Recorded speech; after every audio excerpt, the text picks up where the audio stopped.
प्यारे बच्चों नमस्कार। आप सभी का फर्स्ट टर्मिनल का एग्जाम हो रहा है आपके स्कूल स्तर पर और हमारे पास आ चुका है मैथ का फर्स्ट टर्मिनल एग्जाम का ओरिजिनल क्वेश्चन पेपर। आइए जानते हैं कि इसका बिल्कुल सही से उत्तर क्या होगा।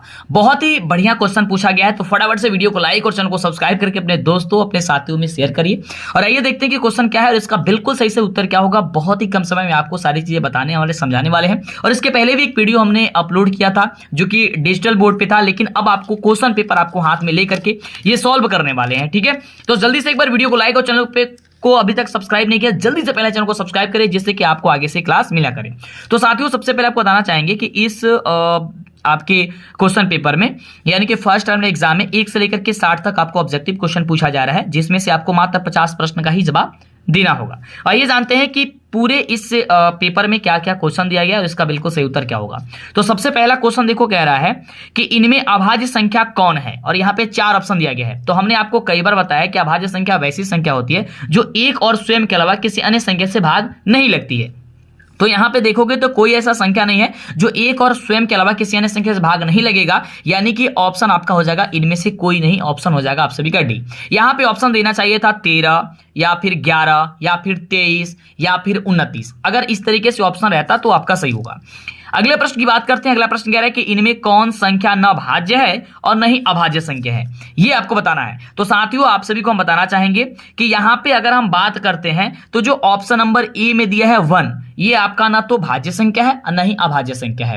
भाज्य संख्या वैसी संख्या होती है जो एक और स्वयं के अलावा किसी अन्य संख्या से भी भाग लगती है, और अभाज्य संख्या भी होती है जो एक और स्वयं के अलावा किसी अन्य संख्या से भाग नहीं लग सकती है। तो देखो ये सबसे छोटी अभाज्य संख्या 2 है और सबसे छोटी भाज्य संख्या आपका 4 है, और ये 11 भी आपका एक अभाज्य संख्या आपको ऊपर भी हमने बताया। और आपको बता दें साथियों कि आपके लिए बिहार की सबसे बड़ी टीम हमने खड़ी कर दी है, और 2024 के बोर्ड परीक्षा में आपको टॉपर बनना है या नहीं बनना है, कितना नंबर का आपका टारगेट है और कहां से आप वीडियो देख रहे हैं, आप नीचे कमेंट करके आप हमें जरूर बताइए। बहुत ही अच्छा कुछ सरप्राइज आपके लिए देने वाले हैं, बहुत ही अद्भुत है, जिसमें आप कुछ जीत सकते हैं। जैसे आपको घड़ी इनाम था, उसी प्रकार से कुछ और एक प्राइज आपके लिए रखे हैं। जो टेस्ट में टॉप करेंगे उन्हें मिलने वाला है कुछ खास, तो अभी हमको बताने वाले हैं कब वो टेस्ट होने वाला है, ये भी सब कुछ।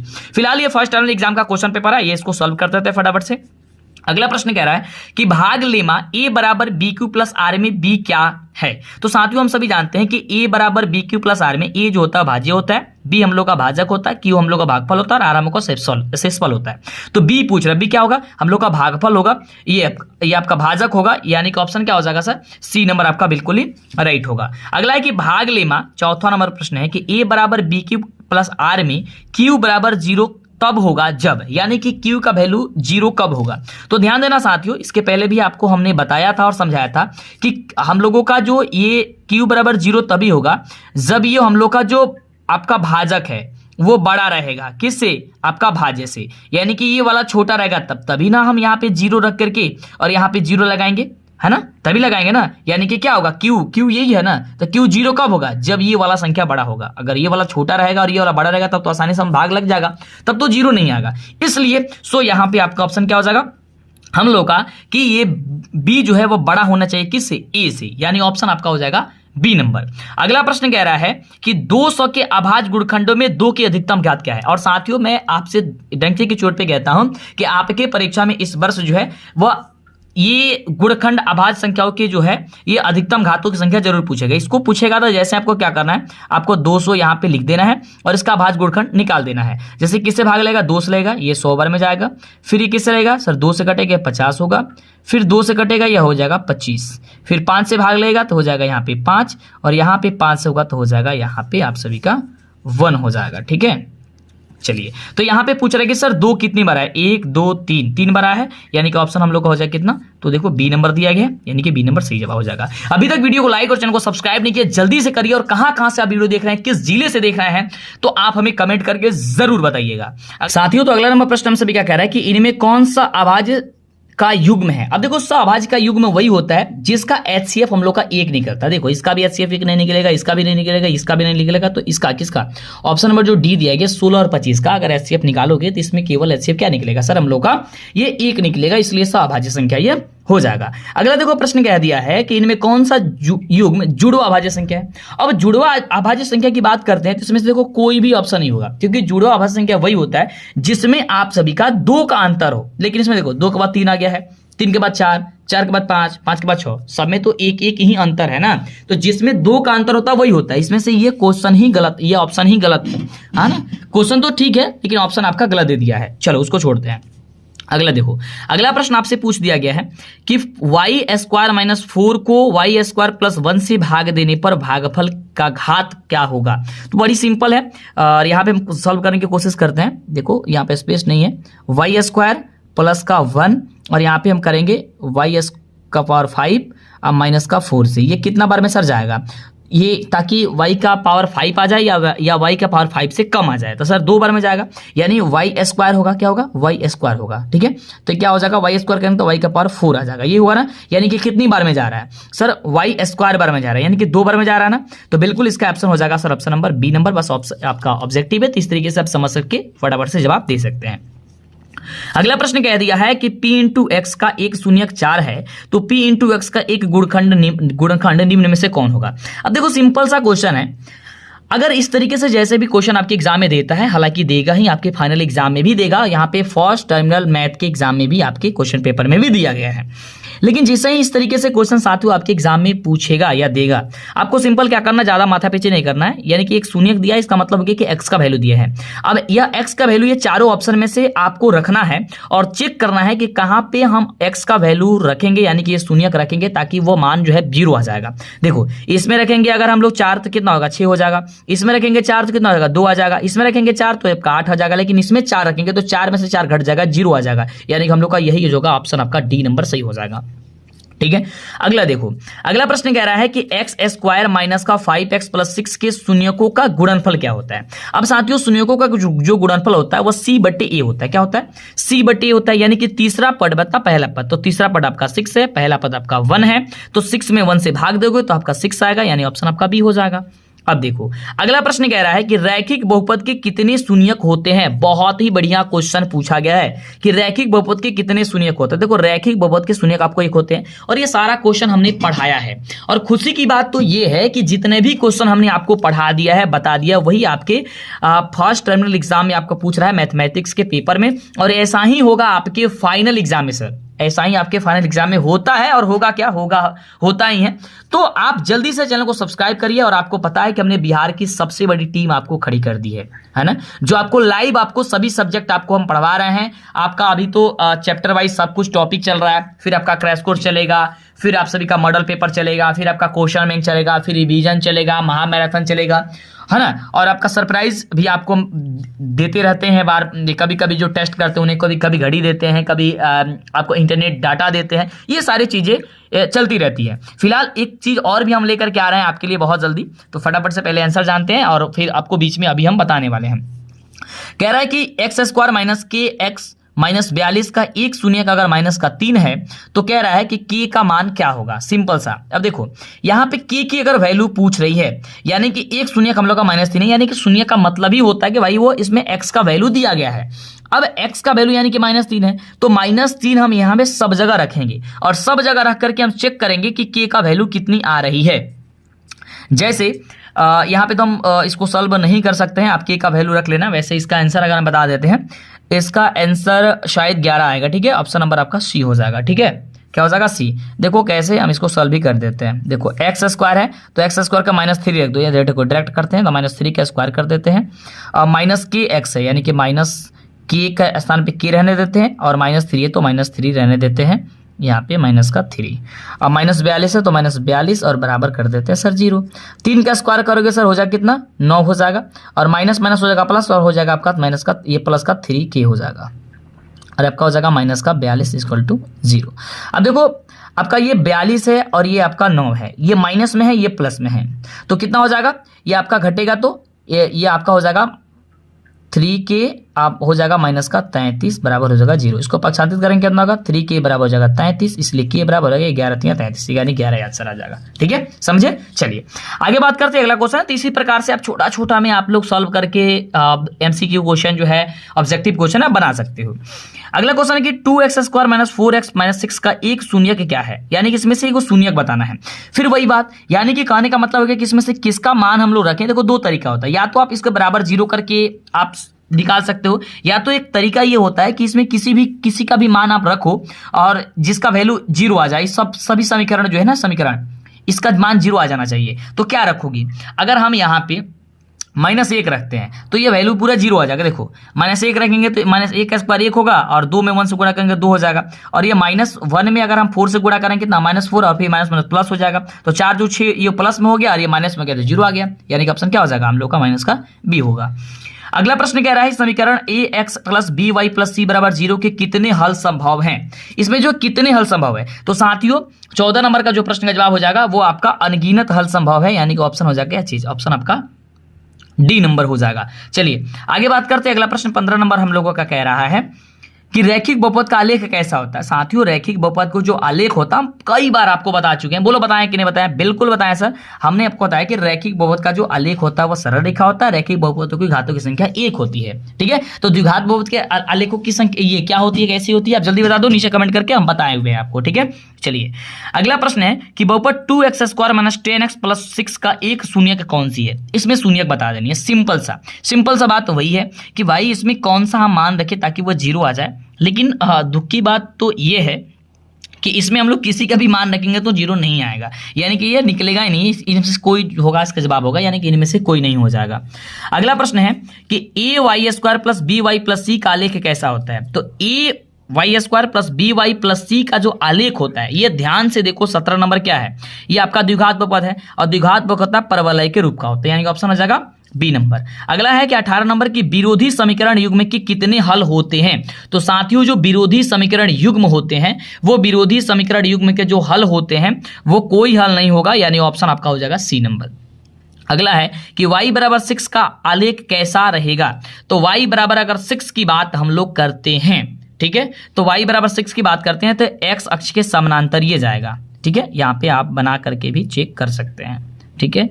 ये आप सभी और हम सभी जानते हैं कि ऊपर वाले को y बोलते हैं, नीचे वाले को -y, राइट साइड को हम लोग x बोलते हैं, लेफ्ट साइड को -x बोलते हैं, ये बोलते हैं ना। अब कह रहा है कि y अक्ष का जो है यहाँ पे 6 है, सपोज मान लो ये 6 है, और इसका आलेख हम खींचे किसके समानांतर ये हो रहा है, ये देखो ये x अक्ष है ना, इसी के समानांतर हो रहा है, यानी कि x अक्ष के समानांतर हो जाएगा। चलो अब आगे बढ़ते हैं, लेकिन उसके पहले कुछ जो सरप्राइज आपको देने वाले हैं। साथियों मैं बता दूं आपके लिए कि हम पहले जो टेस्ट करा रहे थे उसमें आपको घड़ी इनाम दे रहे थे, काफ़ी सारे बच्चों को घड़ी मिला, लेकिन अब जो है हम चमचमाती हुई आप सभी के लिए एक बैग देने वाले हैं। जो बच्चा टॉप करेगा उन्हें मिलेगा बैग, ठीक है। तो आप जल्दी से पहले चैनल को सब्सक्राइब करिए, और इसका टाइम टेबल जो भी है बैग जीतने का, खेलो क्यों जीतो बैग है ना, इस नाम से चलेगा। तो आप सभी, और वही उसमें क्वेश्चन पूछा जाएगा जो आपके फाइनल बोर्ड एग्जाम में पूछा जाता है।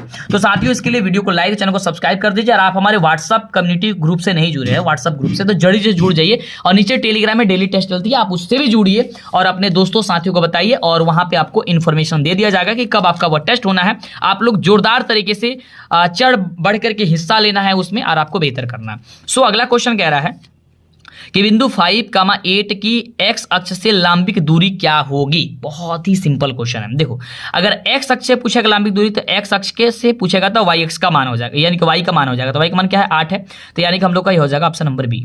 अगला है कि बिंदु -4,0 से मूल बिंदु की दूरी क्या होगी। अब देखो मूल बिंदु की दूरी क्या होती है, मूल बिंदु की दूरी ज्ञात करने के लिए आपको क्या करना है, एक रूट लगाना है, दोनों को स्क्वायर करके जोड़ देना है। तो -4 का स्क्वायर करके हो जाएगा 16, और 0 का स्क्वायर 0, तो 16 हो जाएगा। ये हम सभी का 0 में जोड़ेंगे, 16 का 16 होगा, 16 को बाहर करेंगे सर 4 होगा, यानी कि आंसर क्या हो जाएगा 4 का, यानी ऑप्शन हो जाएगा हम लोग का ए नंबर। अगला प्रश्न कह रहा है कि बिंदु 2,-5 किस चतुर्थांश में स्थित है।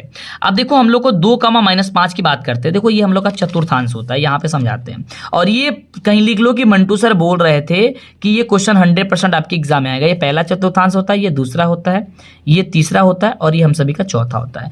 पहले चतुर्थांश में दोनों संख्या हम लोग को प्लस में होती है। ये बात आपको दिमाग में बैठा करके कैसे भी करके आपको रख लेनी है, नहीं तो आपको परीक्षा में दिक्कत हो सकती है। आपका 1 नंबर यहां से ये छूट जाएगा। अब दूसरा चतुर्थांश में एक माइनस होता है, दूसरा प्लस होता है। तीसरा चतुर्थांश में दोनों संख्याएं माइनस में होती है। चौथा एक पहला प्लस होता है, दूसरा का माइनस होता है, ठीक है। अब देखो यहां में क्या है, पहला संख्या प्लस में है, दूसरा संख्या क्या है माइनस में है, यानी कि किस चतुर्थांश में जाएगा, चौथा चतुर्थांश में, यानी कि चतुर्थ चतुर्थांश, ऑप्शन हो जाएगा डी नंबर। इसमें कितना वैल्यू दिया गया है, कितना मान दिया, इससे मतलब नहीं है, बस मतलब इतना रखना है कि माइनस में कौन संख्या दिया है, कौन प्लस में दिया गया है। अगले प्रश्न की बात करते हैं। अगला प्रश्न पूछा गया है आपसे कि 3, -4 से मूल बिंदु की दूरी क्या होगी। बस वही बात, 3 का स्क्वायर कर दो, -4 का स्क्वायर कर जोड़ दो और जोड़ के रूट्स को बाहर कर दो। तो 3 का स्क्वायर 9 और 9 का 4, तो 3 3 का 9 हो जाएगा 16, 16 होता है 25, 25 को बाहर कर दो रूट से, कितना होगा 5। ऑप्शन हो जाएगा सर बी, सी नंबर। अगला देखो, मूल बिंदु के निर्देशांक क्या होते हैं, ये सभी बच्चे जानते हैं और इस बार ये क्वेश्चन आपके लिए इंपॉर्टेंट भी रहेगा फाइनल एग्जाम में। मूल बिंदु के निर्देशांक 0,0 होते हैं। अगला प्रश्न कह रहा है कि बिंदु 2,0 और -1,4 के बीच की दूरी क्या होगी। अब देखो, दूरी सूत्र आपको पता है कि √x2 - x1 का whole square plus y2 - y1 का होल स्क्वायर, यानी कि ये होता है x1 y1, ये x2 y2। तो x2 यानी कि इसमें से इसको घटाओ, तो -1 में से माइनस को 2 को घटाओगे तो माइनस का 3 हो जाएगा। तो -3 का स्क्वायर करो कितना 9 होगा, और 4 में से 0 घटाओ कितना होगा सर 0, ये 4 ही होगा। तो 4 का स्क्वायर करो 16 हो जाएगा, 16 9 25, फिर 25 को ये रूट से बाहर कर दो, हो जाएगा 5। यानी ऑप्शन क्या है बी नंबर। कह रहा है कि मिनट की सुई 1 मिनट में कितने अंश का कोण बनाती है। सबसे सिंपल है, बस इसे आप याद करके भी रख सकते हो कि मिनट की जो सुई है वो 6 डिग्री का कोण बनाती है। कितने डिग्री का 6 डिग्री का। ऑप्शन हो जाएगा ए नंबर। अगला प्रश्न कह रहा है कि 7 सेंटीमीटर त्रिज्या एवं 90 डिग्री केंद्रीय कोण वाले चाप की लंबाई क्या होगी। अब देखो, चाप की लंबाई होती है θ/360 गुणे 2πr। क्या होती है θ/360, तो थीटा के बदले सर यहाँ पे 90 हम लिख देते हैं सीधे 90/360 गुणे 2 पाई, पाई का मतलब होता है 22/7 गुणे आर का वैल्यू है सर हम लोग का 7। तो यहाँ देखो 0 से 0 कटा 9 चौका 36 होता है, और यहाँ होगा 2 दूनी 4, ये कट जाएगा 11 दूनी 22, 7 से 7 कटे 11 आंसर आ जाएगा। ऑप्शन हो गया सर 11। देखो 11 सिंपल सा है, बस कटा कुटा दो, आपका आंसर सिंपल ही करके चला आएगा। अगला प्रश्न है कि उस त्रिज्याखंड का क्षेत्रफल क्या होगा जिसकी त्रिज्या 11 सेंटीमीटर और केंद्रीय कोण आपका 60 सेंटीमीटर। देखो क्षेत्रफल है, तो क्षेत्रफल होता है आपका θ/360 गुणे πr स्क्वायर। तो थीटा का वैल्यू कितना है सर 60 डिग्री बटा 360 गुणे कह रहा है कि πr स्क्वायर होता है, यानी कि पाई का वैल्यू है 22/7, तो 22/7 रख लो, आर स्क्वायर यानी कि आर का वैल्यू कितना 21, तो 21 गुणे 21 कर लो। अब देखो 0 से 0 कट जाएगा, 6 6 का 36 हो जाएगा, 7 3 का 21 होता है, 3 दूनी 6 होता है, और 2 में भाग दोगे तो ये 11 दूनी 22 होता है। अब देखो 11 में 21 से गुणा कर लो, और 11 में 21 से जितना गुणा करोगे जो भी आपका वैल्यू आ जाएगा वही आपका आंसर आ जाएगा। तो जल्दी से गुणा करके बता दो फटाफट से किसका आंसर जो होगा वो क्या होगा। ऑप्शन क्या हो जाएगा सर डी नंबर हो जाएगा कि 231 सेंटीमीटर स्क्वायर। अगला प्रश्न पूछ दिया कि यदि वृत्त की त्रिज्या 5 सेंटीमीटर है तो वृत्त का क्षेत्रफल क्या होगा।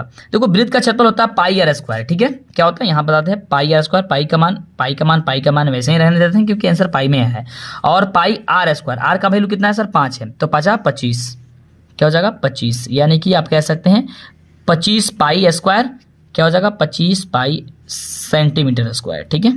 तो कहाँ है ऑप्शन नंबर सी में है, ऑप्शन नंबर आपका सी नंबर हो जाएगा। अगला प्रश्न कह रहा है कि वृत्त की परिधि और व्यास का अनुपात क्या होता है। अब देखो वृत्त की जो परिधि होती है वो 2πr होती है, ठीक है, यही होती है ना। अब वृत्त का व्यास का क्या होता है अच्छा 2r होता है, तो 2 से ये r से r कट गया, 2 से 2 कट दिया, यानी कि π/1 हो गया। कहाँ पे है π/1 इसमें दिया गया है। अब पाई के देखो वैल्यू दे दिया 22/7, ओहो यहाँ पे वैल्यू दे दिया है, ठीक है, तो कर लो वही 22/7, ऑप्शन नंबर हो जाएगा ये नंबर। अगला प्रश्न कह रहा है कि 22 सेंटीमीटर दूरी तय करने में एक कार के पहियों को 25,000 चक्कर लगाने पड़ता है, तो पहिए की त्रिज्या क्या होगी। ये थोड़ा सा लंबा प्रोसेस बनेगा और यहाँ पे बना नहीं पाएंगे, हालांकि इसके पहले जो हमने इसी पेपर को सॉल्व कराया है डिजिटल बोर्ड पे, उस पर हमने आपको बता रखी है कि इसका जो सही जवाब होगा वो क्या मतलब कैसे बनेगा। वैसे तो इसका सही जवाब हम बता देते हैं, आपके एग्जाम में आ रहा है तो आपको फटाफट से इसको सॉल्व कर देनी है। साथियों बता दें कि कुछ एग्जाम में आपका जो है इसका सी नंबर हो जाएगा 14 सेंटीमीटर। कुछ आपके एग्जाम में होगा क्या कि आपके स्कूल में कि कहीं कहीं ये हूबहू पेपर नहीं लड़ेगा। वैसे तो ये ओरिजिनल ही क्वेश्चन पेपर है, कहीं कहीं नहीं लड़ेगा, क्योंकि होता क्या है कि फर्स्ट टर्मिनल और सेकेंड टर्मिनल जो होता है ना उसका क्वेश्चन पेपर हर जगह कहीं कहीं अलग अलग होता है, कहीं कहीं एक समान होता है, ठीक है। लेकिन जो सेंटअप का एग्जाम होगा ना उसका हर जगह का पेपर एक ही होता है, वो एक समान होता है, लेकिन क्वेश्चन तो यहीं से पूछता है, क्वेश्चन तो इधर उधर से नहीं ना, इसी में से क्वेश्चन आपका उठता है। तो यानी कि आपको सब कुछ ध्यानपूर्वक देखना है, समझना है, जानना है, ठीक है। चलो तो जल्दी से पहले चैनल को सब्सक्राइब करिए और बैग जीतिए, बैग आप जो टॉप करेंगे वो बैग भी जीतेंगे, तो जल्दी से चैनल को सब्सक्राइब करिए। चलिए अगला है कि एक पहिए का व्यास 7 सेंटीमीटर है, एक चक्कर में पहिया कितनी दूरी तय करेगा ये बताना है। बहुत ही सिंपल है। देखो एक पहिए का व्यास कितना 7 है, तो आपको त्रिज्या निकाल लेना है और एक चक्कर में इसकी दूरी तय करनी है, यानी कि एक चक्कर में यानी कि इसकी परिधि निकाल दो, सिंपल सा है ना। तो आपका आंसर जो होगा 32 नंबर का निकल के चला आएगा सर, ऑप्शन नंबर बी की 22 सेंटीमीटर। अगला प्रश्न कह रहा है कि दो वृत्तों की परिधीय का अनुपात अगर 5:7 है तो उनकी त्रिज्याओं का अनुपात क्या होता है। तो साथियों उसका त्रिज्याओं का अनुपात भी वही होता है, यानी कि 5:7 ही होगा। अगला है कि एक वृत्त के क्षेत्रफल और परिधि के सांख्यिक मानों का अनुपात क्या होगा। तो एक वृत्त के क्षेत्रफल और परिधि के सांख्यिक मान, देखो क्षेत्रफल होता है सर पाई आर स्क्वायर, ठीक है, और परिधि होता है 2 पाई आर होता है। देखो एक आर से एक आर कट जाएगा, पाई से पाई कट जाएगा, यानी कि आर अनुपात क्या हो जाएगा सर 2 हो जाएगा, आर अनुपात 2, ऑप्शन नंबर बी। अगला है कि इनमें किसका मान 1 से अधिक है, 1 से अधिक किसका मान है। तो देखो यहाँ पे 1 से अधिक किसका मान है सर, tan 50 का हो जाएगा, क्योंकि tan 45 का मान 1 होता है, tan 45 का मान कितना होता है सर 1 होता है। तो 45 1 से अधिक क्या हो जाएगा सर 50 डिग्री जब हो जाएगा तो 1 का मान तो बढ़ेगा वैसे ही, यानी कि ऑप्शन हो जाएगा डी। अगला प्रश्न है कि इनमें किसका मान सबसे कम है। अब देखो सबसे कम, तो ध्यान देना sin 90 का मान कितना होता है सर 1 होता है, cos 90 का मान तो 0 होता है, यानी ऑप्शन हो जाएगा सर हम लोग का बी नंबर ऑप्शन। चलो अगला प्रश्न हम लोग का क्या कह रहा है कि इनमें किसका मान सबसे अधिक है। अब इसमें देखो सबसे अधिक किसका है, तो देखो tan 45 है, tan 45 का मान तो 1 होता है, तो 1 से ज्यादा तो किसी का वैल्यू नहीं हो रहा है इसमें, ऑप्शन आपका क्या हो जाएगा ए नंबर। अगला प्रश्न कह यदि थीटा बराबर 30 डिग्री है तो 2 cos 2 थीटा का मान क्या होगा। थीटा बराबर अगर 30 डिग्री दिया गया हो तो 2 cos 2 थीटा बराबर क्या होगा साथियों। अब देखना ध्यान से, इसको सॉल्व भी कर देते हैं, 2 को 2 रहने देते हैं, cos तो cos रहने देते हैं, और यहाँ पे 2 तो 2 रहने देते हैं, और इंटू थीटा का वैल्यू यहाँ दिया है 30 डिग्री, यहाँ पे कर दो 30, ठीक है। तो 2 cos और 30 दूनी हो जाएगा सर 60, यानी सिंपल पूछा है तो 2 cos 60 डिग्री का वैल्यू बता देना है, यानी कि 2 cos 60 डिग्री का वैल्यू बता देना है। तो 2 cos 60 डिग्री का जो वैल्यू बता देना है वो आप लोग फटाफट से इसका बता दीजिए। तो ध्यान दोगे आप जानोगे कि cos 60 का जो वैल्यू होता है वो 1/2 होता है, ठीक है। तो 2 से 2 कट जाएगा, बचेगा सिर्फ 1, यानी हो जाएगा ऑप्शन नंबर आपका ए नंबर, ठीक है। क्या हो जाएगा ए नंबर हो जाएगा। अगला प्रश्न हम सभी का कह रहा है कि इनमें किसका मान 0 होता है। सर 0 किसका मान होता है, तो cos 90 का मान 0 होता है, यानी ऑप्शन क्या हो जाएगा सर बी नंबर हम लोगों का जो होगा वो राइट जवाब। यहाँ पे नहीं सबका मान होता है, sin 0 का मान 0 होता है, 90 का मान 0 होता है, cot 90 का मान अपरिभाषित होता है, ठीक है। ये cot 90 का मान अपरिभाषित नहीं 0 होता है, ठीक है। ये आपका ऑप्शन इनमें से डी होना चाहिए साथियों, थोड़ा सा ये मिस्टेक करके दे दिया है, ठीक है। देखो sin 0 का मान 0 होता है, cos 90 का मान भी 0 होता है, ठीक है। तो यहाँ पे ऑप्शन नंबर डी होगा।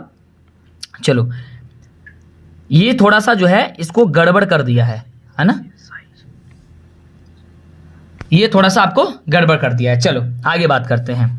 अगला प्रश्न कह रहा है कि sin 60 का मान इसमें से किसके बराबर। देखो sin 60 का जो वैल्यू है वो √3/2 होता है, ठीक है, √3/2, और √3/2 होता है वो किसका वैल्यू होता है इसमें से तो cos 30 का वही वैल्यू होता है, ठीक है। यानी कि ऑप्शन हो जाएगा सर सी नंबर।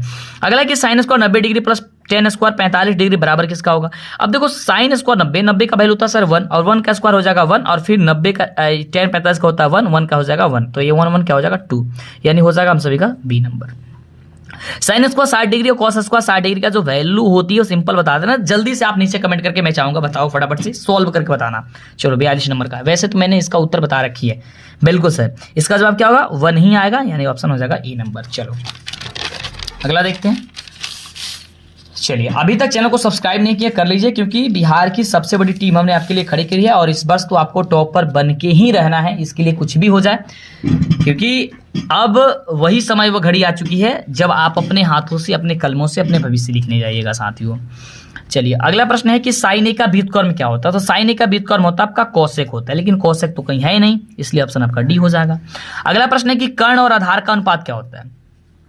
कर्ण और आधार का, देखो आधार बटा जो कर्ण होता है, आधार बटा जो कर्ण होता है वो आपका cos होता है, और cos का उल्टा सर sec होता है। देखो इसमें sec कहाँ है, ऑप्शन नंबर सी। अगला है कि इनमें कौन सा सदा समरूप होता है। तो देखो सदा समरूप की बात करते हैं तो वृत्त जो होता है वह सदा समरूप होता है, यानी कि ऑप्शन ए हो जाएगा। अगला प्रश्न है कि इनमें कौन से सदा समरूप नहीं होता है। तो भाई साहब जो सदा समरूप नहीं हो सकता है कभी भी, यानी कि हमेशा वो समरूप नहीं हो सकता, वो त्रिभुज है। अगला प्रश्न है कि आधारभूत अनुपातिकता परिमेय क्या कहलाता है? तो आधारभूत आनुपातिकता जो परिमेय है वो आपका थेल्स कहलाता है, यानी ऑप्शन आपका हो जाएगा सर ए नंबर, बिल्कुल ही सही जवाब। अगले प्रश्न की यदि हम बात करते हैं, अगला प्रश्न क्या है, त्रिभुज की किन्हीं दो भुजाओं के समान अनुपात में बांटने वाली रेखा समानांतर, कहाँ क्वेश्चन है, त्रिभुज के किन्हीं दो भुजाओं को समान अनुपात में बांटने वाली रेखा किसके समानांतर होती है? तो साथियों ये तीसरी भुजा के समानांतर होती है, यानी ऑप्शन सी हो जाएगा। अगला है कि दो समरूप त्रिभुज में के क्या बराबर होते हैं? तो दो समरूप भुजा के जो है वो संगत भुजा भी, संगत कोण भी, संगत शीर्षलंब भी, यानी कि इनमें से सभी होगा। अगला प्रश्न जो हम लोग कह रहा है कि यदि त्रिभुज पी क्यू आर समरूप है त्रिभुज एस टी यू भी, तो इसमें कौन सा सत्य होगा? तो देखना साथियों, इसमें अगर सत्य की बात करते हैं यानी कि कौन सा कोण आपस में बराबर होगा, तो कोण जो पी है वो कोण एस के बराबर होगा। प्यारे बच्चों, आइए अब आपको बताते हैं कि फर्स्ट टर्मिनल एग्जाम के ऑब्जेक्टिव और सब्जेक्टिव या पीडीएफ के रूप में अगर आपको देखना है या हैंड रिटन नोट्स प्राप्त करनी है या ऑब्जेक्टिव सब्जेक्टिव का नोट्स प्राप्त करनी है, पीडीएफ डाउनलोड करनी है, तब आपको गूगल क्रोम ब्राउजर में आना है और यहाँ पे सर्च कर देना है सिंपल सा डीएलएस एजुकेशन, जो चैनल का नाम है। जैसे सर्च करेंगे आपके सामने आएगा डीएलएस एजुकेशन, आपको सिंपल इस पर क्लिक कर देना है। क्लिक करने के बाद आपको थोड़ा सा नीचे जाना है और यहाँ से अगर आप व्हाट्सएप ग्रुप वगैरह से नहीं जुड़े हैं तो जरूर जुड़ जाइएगा और टेलीग्राम से जरूर जुड़िए। डेली 8 बजे आपका टेस्ट चल रहा है और वहाँ पे आपका रिजल्ट भी दिखाया जा रहा है। उसके साथ साथ यहाँ पे आपको बता दें साथियों कि यहाँ पे एग्जाम का पैटर्न क्या है, क्योंकि अगर आपको परीक्षा में बेहतर अंक लाना है, टॉपर बनना है, तो एग्जाम पैटर्न के बारे में जानना बहुत जरूरी है और हाथ से लिखा हुआ नोट्स भी आपको डाउनलोड करना है। ये टॉपर की पहली पसंद है। फिलहाल आपको फर्स्ट टर्मिनल एग्जाम का क्वेश्चन पेपर वगैरह चाहिए, इसका पीडीएफ वगैरह ऑब्जेक्टिव सब्जेक्टिव का, इस पर क्लिक करना है। जैसे क्लिक करेगा आपसे सब्जेक्ट पूछेगा कि कौन सा सब्जेक्ट का, जैसे कि मान लीजिए हम सपोज मान लेते हैं कि यहाँ से आपको साइंस का आपको प्राप्त करना है, सोशल साइंस को प्राप्त करना है, तो सोशल साइंस पर क्लिक करते हैं। वैसे जो भी सब्जेक्ट है आप क्लिक कर सकते हैं, ठीक है। जैसे क्लिक करेंगे आपको थोड़ा सा नीचे जाना है। यहाँ पे आपको जैसे जाएंगे तो यहाँ पे देख सकते हैं, यहाँ पे ए का बी, दो का सी, इस तरीके से आपको क्वेश्चन भी लगा दिया गया ऑब्जेक्टिव का। और सब्जेक्टिव के लिए देखो साथियों, यहाँ पे आपका आंसर की डाउनलोड करने के लिए यहाँ पे ऑप्शन दिया गया है। जैसे ही आप डाउनलोड पे क्लिक करेंगे तो ये डाउनलोड होने के लिए आपसे ये पूछेगा ईमेल आईडी, जो भी ईमेल आईडी में आप मतलब आप सेलेक्ट कर लीजिएगा और जैसे आप इस पर ओके दबाइएगा तो ये इस तरीके से आपका डॉक्यूमेंट जो है ये पीडीएफ जो है डाउनलोड हो जाएगा। देख सकते हैं ये इस तरीके से, देखना ये डाउनलोड हो गया। यहाँ पे देख सकते हैं ये सब्जेक्टिव का आपका आंसर है, आप इसे पढ़ सकते हो और यहाँ से आपके बोर्ड एग्जाम में भी क्वेश्चन आने वाला है। यहाँ पे मैंने लिंक लगा रखी है मैथ साइंस का प्लेलिस्ट का वीडियो का, तो आप इस पर क्लिक करके डायरेक्ट वीडियो पे पहुँच सकते हैं। यहाँ से ऑब्जेक्टिव सब्जेक्टिव पे क्लिक करके आप direct objective subjective model paper online test भी दे सकते हैं। उसी प्रकार से यहाँ पे पीडीएफ आपको देख सकते हैं, या डाउनलोड हो गया। साथियों अब रही बात यह कि कई बार ऐसा होता है वीडियो अधूरा देखते हैं आप लोग, कुछ जानकारी आपसे छूट जाती है। साथियों मैं बता दूं आपको कि अगर किसी सब्जेक्ट का अगर आपको सब्जेक्टिव क्वेश्चन डाउनलोड नहीं हो रहा है तो उसमें थोड़ा सा टाइम लगता है, उसे हम अपलोड कर देंगे, इसके लिए आप परेशान मत होइए, ठीक है। जैसे जैसे आपका क्लास खत्म हो जा रहा है, जैसे जैसे पीडीएफ आपका रेडी होते जा रहा है, मैं अपलोड करते जा रहा हूं, तो आप इसमें परेशान मत होइए, पूरी जिम्मेवारी हमारी है। तो माफ़ी चाहता हूं आप सभी से, अगर डाउनलोड नहीं हो पा रहा है, आप जब चाहते हैं तभी, तो थोड़ा सा वेट कर लीजिए, बार बार आकर के चेक करते रहिए, ठीक है ना। कुछ समय बाद जैसे ही होगा, हमें समय थोड़ा सा नहीं मिल पाता, मैं कोशिश करता हूँ सारी चीज़ें पहले कर देने की, जैसे ये सारी चीज़ें अपलोड है, ठीक है।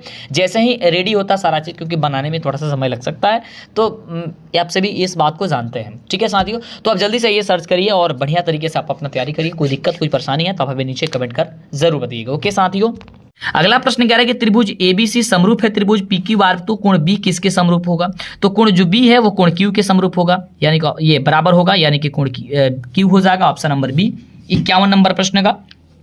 चलो अगला प्रश्न हम सभी का कह रहा है 52 नंबर कि यदि त्रिभुज PQR समरूप है त्रिभुज BCA, तो PR का संगत भुजा कौन सा होगा? तो साथियों PR का संगत जो भुजा होगा वो आपका हो जाएगा यहां से BA, ठीक है। अगला प्रश्न क्या है, दो समरूप त्रिभुजों की संगत भुजाओं का अनुपात क्या होता है? तो दो समरूप त्रिभुजों की संगत भुजा का जो अनुपात होता है वह आपका होता है समान। अगला त्रिभुज है कि त्रिभुज ABC, अगला है कि त्रिभुज ABC समरूप है त्रिभुज DEF और E बराबर 50 है, B बराबर 70 है, तो F क्या होगा? देखो इसको जोड़ लो और 180 में से घटा दो, तो 7 5 कितना होता है? 12 होता है, और 12 यानी 180, 50 और 70 कितना होता है? 120 होता है। 120 में कितना जोड़ोगे तो आ जाएगा 180, तो 60, यानी कि ऑप्शन हो जाएगा बी नंबर। अगला है कि प्रथम 5 विषम संख्याओं का माध्य क्या होगा? अब देखो प्रथम 5 विषम संख्या का बतानी है हमको, तो प्रथम 5 विषम कौन होगा? 1 होगा, 3 होगा, प्लस 5 होगा, प्लस 7 होगा, 1 2 3 4, और प्लस का कितना होगा सर? 9 होगा। इसमें भाग दो तो 5 से जोड़ करके जब भाग दोगे फटाफट से, तो इसका निकल के क्या आएगा सर? 5 आएगा, ठीक है। चलो अगला है प्रथम 6 सम संख्याओं का माध्य क्या होगा? देखो प्रथम 6 संख्या कौन होगा सर? एक 2 होगा, एक 4 होगा, 6 होगा, 8 होगा, 10 होगा। कितना पूछ रहा है सर? 6 पूछ रहा है ना। हाँ, तो एक हो जाएगा हम लोग का 12। अब देखो ना ध्यान से, 6 4 6 6 2 4 6 8 10 और 12, ठीक है। इसको बाहर समझ लेना, क्योंकि यहाँ पे स्पेस नहीं है। आप पूरा काटेंगे तो पेपर ही आपका बढ़ा जाएगा, खत्म हो जाएगा, इसलिए हम कोशिश कर रहे हैं कि आपको थोड़ी सी अच्छे तरीके से समझा दें। अब देखो इसमें क्या होता है कि इधर से 3 और इधर से 3 ले लो, ठीक है, और बीच वाला जो ये बच रहा है, ठीक है, इसे आप जोड़ लो। कितना होगा? 14। और 14 जब आप जोड़ोगे तो इसको क्या करो, 2 से भाग दे देना, कितना हो जाएगा? 7। यानी ऑप्शन हो जाएगा सर सी नंबर। इस तरीके से निकलता है। इसका एक आसान प्रोसेस हमने बता रखी है। कुछ बच्चों को इसको समझ में नहीं आएगा सर कैसे बना दिया आपने, कोई नहीं, आप पहले वाले भी वीडियो देखिएगा, उसमें भी हमने आपको बता रखी है। आगे से जब माध्यमिका बहुलक पढ़ाएंगे तो उसमें आपको ये सारी चीजें आपको हम समझा देंगे। इसमें आपको टेंशन लेने की कोई जरूरत नहीं है सर। चलो अगला प्रश्न कह रहा है कि वर्गीकृत आंकड़े का माध्य निकालने की कितनी विधियां हैं? अब देखो, अगर वर्गीकृत माध्य की निकालने की विधियां की बात करते हैं तो इसकी लगभग 3 विधियां हैं, है ना। कितनी विधियां हैं? तो 3 विधियां हैं, यानी ऑप्शन बी हो जाएगा। अगला है, इनमें से कौन केंद्रीय प्रवृत्ति की माप नहीं है? सर केंद्रीय प्रवृत्ति की माप, तो केंद्रीय प्रवृत्ति की अगर माप की बात करते हैं तो वो हम लोग का जो हो जाएगा वो हम लोग हो जाएगा बारंबारता। अगला है क्वेश्चन कि संचयी बारंबारता वक्र का दूसरा नाम क्या है? तो संचयी बारंबारता का दूसरा जो नाम है वो हम लोग का है सर त्वरण। अगला लास्ट क्वेश्चन है कि विचलन, पग विचलन विधि से क्या ज्ञात किया जा सकता है? तो पग विचलन विधि से जो है वो हम लोगों को ज्ञात किया जा सकता है माध्यक भी, माध्य भी, बहुलक भी, यानी इनमें से सभी। तो इस तरीके से फर्स्ट टर्मिनल एग्जाम के मैथ का क्वेश्चन पेपर का आपने 60 ऑब्जेक्टिव क्वेश्चन का आपने आंसर देखा कि इसका आंसर क्या होगा, ठीक है। ये आपका ओरिजिनल क्वेश्चन पेपर है। कई जगह तो सेम पेपर लड़ जाता है और कई जगह क्या होता नहीं लड़ेगा, तो क्वेश्चन इसमें से बीच में से ही कहीं कहीं से आपका रहेगा। सो आपको तो कहीं से पढ़ना है। और इससे क्वेश्चन मैं बता दूं कि ये सारा का सारा क्वेश्चन, खुशी की बात ये है कि हमने सभी चीज पढ़ा रखा है पहले से। और दूसरी बात ये है कि इससे आपके एग्जाम में, फाइनल एग्जाम में भी क्वेश्चन पूछेगा। और यहाँ पे देखो साथियों, ये आप नोट कर लेना जरूर, बहुत इंपॉर्टेंट क्वेश्चन है ये पूरा सब्जेक्टिव क्वेश्चन। अगर कहोगे तो मैं इसका वीडियो जल्दी लेकर के आ जाऊंगा। नीचे कमेंट करो कहां से वीडियो देख रहे हो, लाइक करो, जितना ज्यादा लाइक होगा, कमेंट होगा, चैनल को सब्सक्राइब आप करेंगे तो ये वीडियो का नोटिफिकेशन वीडियो मिल जाएगी आपको, ठीक है। हम कोशिश करेंगे तो जल्दी से आप बता दो। ये देखो सब्जेक्टिव क्वेश्चन कितना जबरदस्त पूछा गया, 33 सब्जेक्टिव क्वेश्चन है, ठीक है। चलो तो साथियों इस तरीके से आपने देखा बिहार बोर्ड के जो फर्स्ट टर्मिनल एग्जाम हो रही है क्लास 10th की, उसका आंसर की।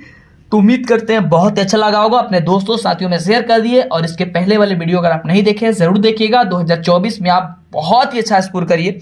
हमारी पूरी शुभकामनाएं हैं कि आप बेहतर करेंगे, अच्छा करेंगे और इसमें किसी प्रकार की दिक्कत नहीं होगी। तो ओके साथियों, मैं मिलूंगा फिर आपसे नेक्स्ट क्लास में। इसके पहले जो क्लास नहीं देखे जरूर देखिएगा। और आप बैग का इनाम आप जीतना है जरूर, आपको टॉपर आपको बनना है और आपको जीतना है। ओके साथियों, लव यू साथियों, फिर मिलेंगे आपसे नेक्स्ट वीडियो में।